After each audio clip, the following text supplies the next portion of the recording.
Hello everyone, আবার চলে আসলাম তোমাদের সাথে নতুন একটি ব্লগ শেয়ার করতে। তো আজকে আমরা এসছি লেক টাউনের দিকে, যেখানে শ্রীভূমির পুজো হয়। আর তোমরা সবাই জানো শ্রীভূমির পুজোটা অনেক বড় করেই হতো, বিভিন্ন রকমের থিম হয়। কিন্তু এইবার তো সরকার পাল্টেছে, তো বলা মুশকিল এবার কি হবে না হবে। তো সুতরাং এসছি একটু দেখতে কি এখানে কি অবস্থা আছে, প্যান্ডেল তৈরি হচ্ছে কি হচ্ছে না, কেন কি এই টাইম অবধি তো প্যান্ডেল তৈরি হতে লাগে। এই দিকটা দেখো।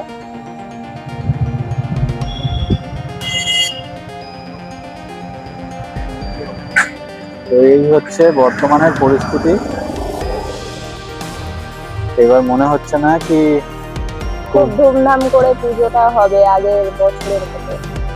মানে এতগুলো বছর গেছে, তোমরা দেখতেই পাচ্ছ কি এই রাস্তাটা পুরো ভর্তি থাকে। আর মণ্ডপ তো মণ্ডপের মতন হয়, সে একটা বিখ্যাত থিম নিয়ে। কিন্তু এবার মনে হচ্ছে না সেরকম কিছু হবে, কেন কি পুজো হবে, পুজোকে কেউ আটকাতে পারবে না, কিন্তু মনে হচ্ছে না কি আর সেই জাঁকজমকটা আর থাকবে আগের বারের মতো, মানে প্রতি সেটাই বছরের মতো। প্রতি বছরের মতন। তো এটাও একটা কষ্টের বিষয় আছে লাগছে।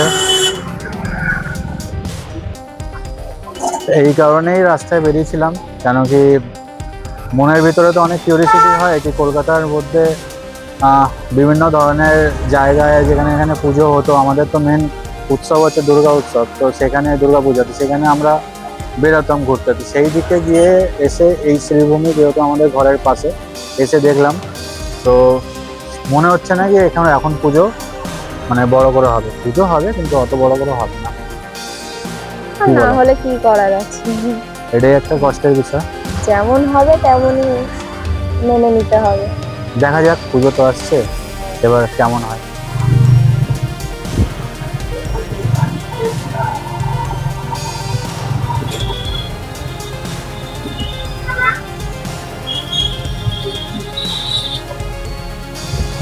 এইসব রাস্তায় মনে আছে 25শে ডিসেম্বর দিয়ে মেলা লাগতো? অনেক ভিড় থাকতো।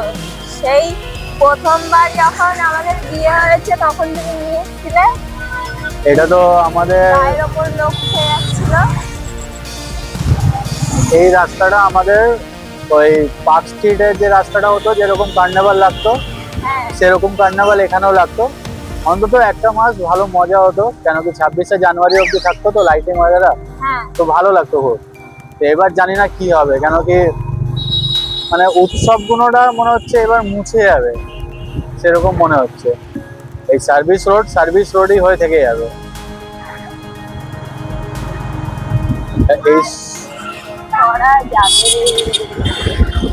তুমি বলো, এখানে কত ভিড় হতো, কত লোক যারা বাইরে যেতে পারছে না ঘুরতে, তারা এখানে আসতো। কেন কি পার্ক স্ট্রিট যাওয়া তো সবার পক্ষে সম্ভব হয় না, হ্যাঁ, আবার অত ভিড় ভিড় ঠেলা। যাদের বাড়ি কাছে আছে এখানে এসে যেত, মন ভালো হতো, একটু ঘুরতো গার্লফ্রেন্ড বয়ফ্রেন্ডরা, স্বামী স্ত্রীরা।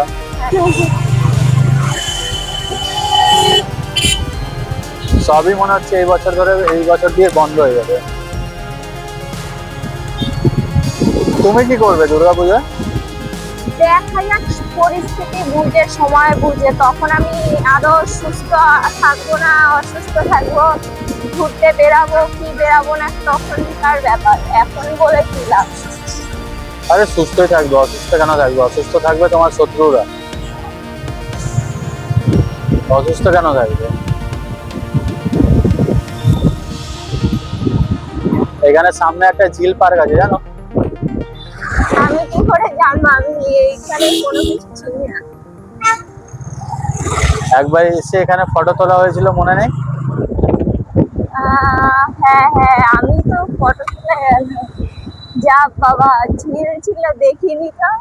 আর তুমি তো আমাকে এখানে শুধু দাঁড় করিয়ে কটা ফটো তুলে নিয়ে গেছো।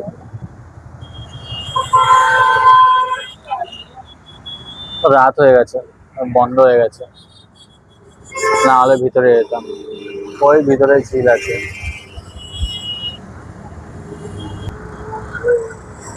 ছবি ফবি তুলবে নাকি আবার? মুখের যা অবস্থা পুরো শুকনো শুকনো লাগছে। আজকে গরম লাগছিল অনেক না? গরমে গরমে কালো কালো লাগছে। ঠিক আছে চলো, কি খাবে, আইসক্রিম খাবে?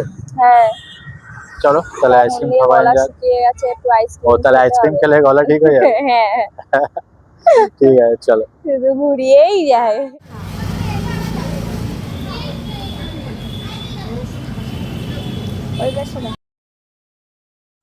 তো চলে আসলাম লেক টাউন পার্কে, আবার একটু বসে গল্প করি, দুজনে অনেক গল্প করি।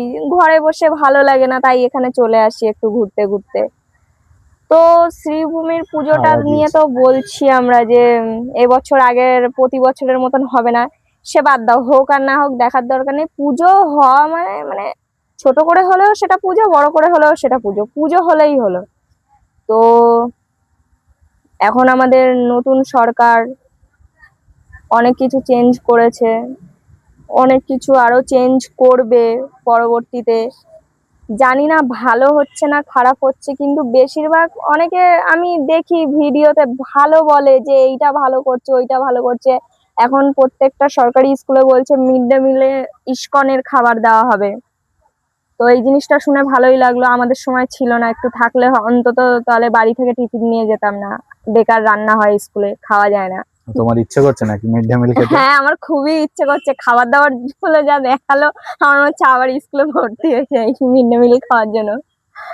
তো কিছু কিছু জিনিস ভালো করছে ঠিকই, কিন্তু কিছু কিছু জিনিস আবার ভালো হচ্ছে না। কারণ দেখো, যারা পড়াশুনো করেছে শিক্ষিত মানুষ, তারা চাকরি চাই চাকরি চাই বলে চাকরির আবদার জানিয়েছে, সেটাও সবার কানের মধ্যে ঢুকে গেছে, ওই জন্য ভোট বিজেপি পেয়ে জিতেছে। কিন্তু যারা পড়াশোনা জানে না, এই যে ঘরের মা বোন কাকি যেরকম, যে যেরকম আছে, আগে একটা লক্ষ্মী ভান্ডার পেতো, এখন অন্নপূর্ণা ভান্ডারটা এমনই, মানে এত কিছু ডিটেলস দিতে বলেছে যে সবার সব কিছু দেওয়া সম্ভব নয়। তার জন্য প্রায় 100%-এর মধ্যে 80% লোক পেরেছে, ছাটাই হয়ে গেছে পুরো। পেয়েছে 20% পুরো ছাটাই। ছাটাই। আর যুবসাথী তো পুরো শেষই হয়ে গেছে। যুবসাথী, সত্যি কথা বলতে মমতা যাই করুক, দুর্নীতি করুক আর যাই করুক, অন্তত এইটুকু হেল্প করেছিল যে প্রত্যেকটা ছেলে মেয়ে অন্তত 1500 টাকা পেয়েও অনেক কাজে লাগলো। কিন্তু সেটাও বন্ধ হয়ে গেছে। এখন যুবসাথী করবে বলছে, যুবসাথীর বদলে কি করবে যুব বলছে, শক্তি। যুব শক্তি। দেখা যাবে, ওটাও মনে হয় ওটা আসছে না। যদিও হয় ওই অন্নপূর্ণা ভান্ডারের মতনই ক্যাপচার, মানে একটা সব জটালা ললিপপ ছিল, সব ললিপপ ছিল, কেউ জটালা জট মাথা পাঠিয়ে লাগাও দেবে না, সব যাতে ললিপপ হাফ ছিল। ছেলে মেয়ে নাই পায়। তার আগেই তো, বলার আগেই তো ঘোষণা করছে যে গ্রাজুয়েশন কমপ্লিট যারা, তারা 3000 টাকা করে পাবে, আর যারা ওর কম যারা মাধ্যমিক আর মানে উচ্চ হ্যাঁ, মাধ্যমিক পাস, তারা তারা 2000। 2000 টাকা করে পাবে। তো এখন ওটুকুই শোনানি আছে, সে আর যারা টাকা 8 পাবে পাস না, না, না, করেছে না, তারা দাঁড়া, কিছু দাঁড়া। পাবে না। ও ও 8 পাশে পাওয়ার কথা আসছে কোথা দিয়ে? সে তো আগের বারও মমতার ওই সে পেতো না। যুবশক্তি 8 পাশের হ্যাঁ কি ওটাও ভ্যালু? দেখেছি। হ্যাঁ, আজকালকার দুনিয়া উচ্চ মাধ্যমিকের ভ্যালু নাই কোনো, ও আবার এসছে 8 পাশের ভ্যালু খুঁজতে। তো এটা আমি বলে রাখছি, ওই অন্নপূর্ণা ভান্ডারের মতনই ঘোটালা পাকিয়ে দেবে, যে বেশিরভাগ মানুষ যুবসাথী মানে যুব শক্তির প্রকল্পে বাদ পড়ে যাবে, পাবে না। যাই হোক, দেখা যাক কি হবে না হবে। এই ভিডিও এখানে অবধি থাকলো। হ্যাঁ। চলো, টাটা।